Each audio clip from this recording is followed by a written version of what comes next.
I'm Carly. Welcome to the Let's Chat series. Together, we've learned steps you can take to become more prepared. Make a plan, build a kit, and be in the know. Now we'll talk about the next step to continue being prepared, getting involved. Let's hear how people in Kirkland have brought their everyday preparedness to life within their community.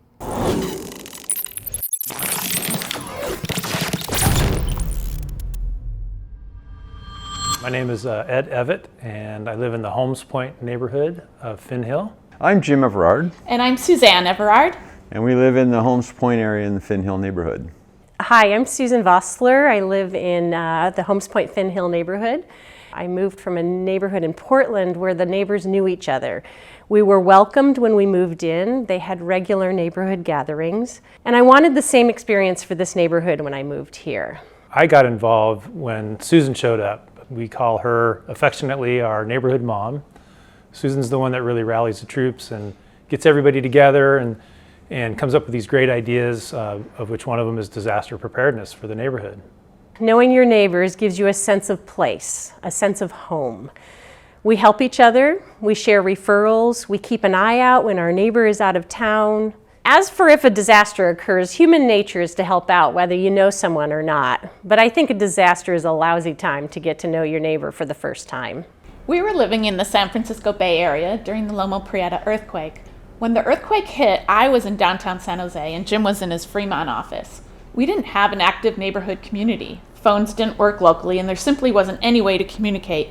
The only source of information was through the radio.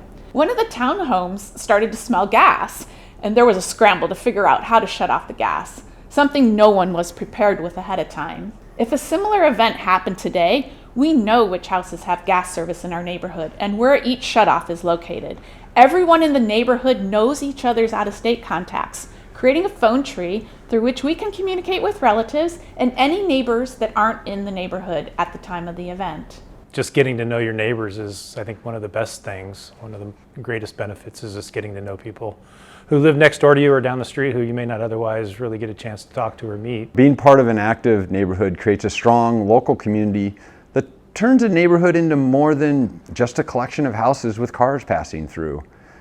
Such an active community becomes a lifeline in the event of an emergency such as a natural disaster. Yes, it does take inertia and initiative to get to know your neighbors, but it's worth it, even if every one of your neighbors doesn't want to engage.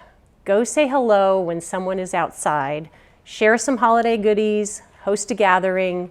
It doesn't have to be about disaster preparedness, but I'm a believer that neighbors that know each other and trust each other are going to be more resilient in a disaster.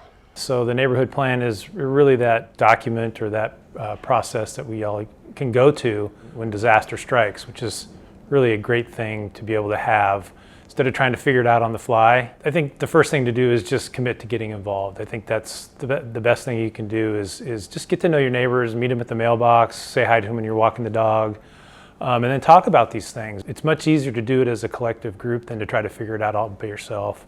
Now that you've heard how others have gotten engaged, you can figure out the best starting point for you.